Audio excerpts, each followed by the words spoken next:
السلام علیکم۔ سورہ القریش۔ آج اس سورہ کو ایک دلچسپ مائنڈ میپ کے ذریعے سیکھنے اور سمجھنے کی کوشش کرتے ہیں۔ سب سے پہلے اس سورہ کا تعارف حاصل کرتے ہیں۔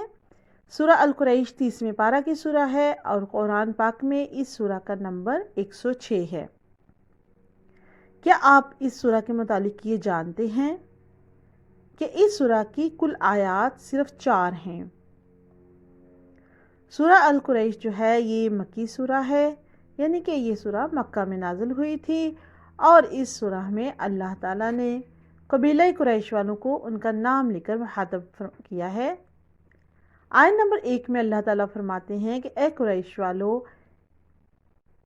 اللہ تعالیٰ نے جو نعمتیں، مال و دولت اور سیاسی تحفظ تمہیں عطا فرمایا ہے، اس کی وجہ سے عرب کے تمام قبائل میں تمہیں ایک نمایاں مقام حاصل ہے۔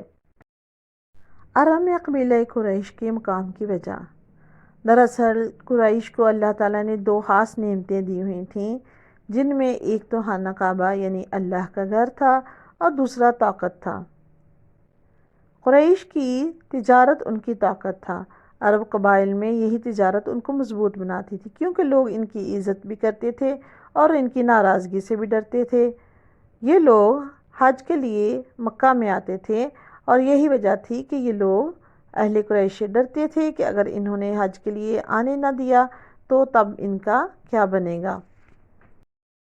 آیت نمبر 2 میں اللہ تعالیٰ نے فرمایا کہ اے قبیلہ والو، تم لوگ سردی کے موسم میں یمن کی طرف سفر کرتے ہو اور گرمی میں شام کی طرف۔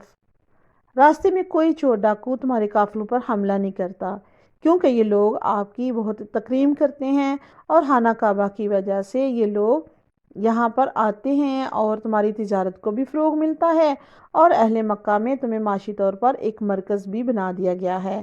اتنی ساری نعمتیں ملنے کے بعد تمہیں شکر گزار بننا چاہیے تھا، مگر تم لوگوں نے کیا کیا؟ اس کا ذکر اللہ تعالیٰ نے آیت نمبر 3 اور 4 میں بتایا کہ خوف سے نجات دلا کر جس اللہ نے تمہیں حفاظت سے رکھا اور اچھا رزق عطا فرمایا، اس کو بھول کر تم لوگوں نے غیر اللہ کی عبادت کرنا شروع کر دی، یعنی کہ اللہ تعالیٰ کی ناشکری کی۔ آئے ہم خود کو دیکھتے ہیں، کیا اللہ کی نعمتیں ہمارے پاس بھی موجود ہیں؟ جی بالکل، ہمارے پاس اللہ کی بہت ساری نعمتیں ہیں۔ تو اس کے بعد ہمیں کیا کرنا چاہیے؟ اللہ کا شکر گزار بندہ بننا چاہیے۔ تو مل کر یہ دعا پڑھتے ہیں، اللہ کا شکر گزار بندہ بننے کی دعا۔ اللہم اعنی علی ذکرک و شکرک و حسن عبادتک۔ اے اللہ تعالیٰ، مجھے اپنا بہت زیادہ ذکر کرنے والا اور شکر کرنے والا بنا دے، اور اے اللہ تعالیٰ مجھے اپنا بہترین عبادت کرنے والا بنا دے۔ آمین۔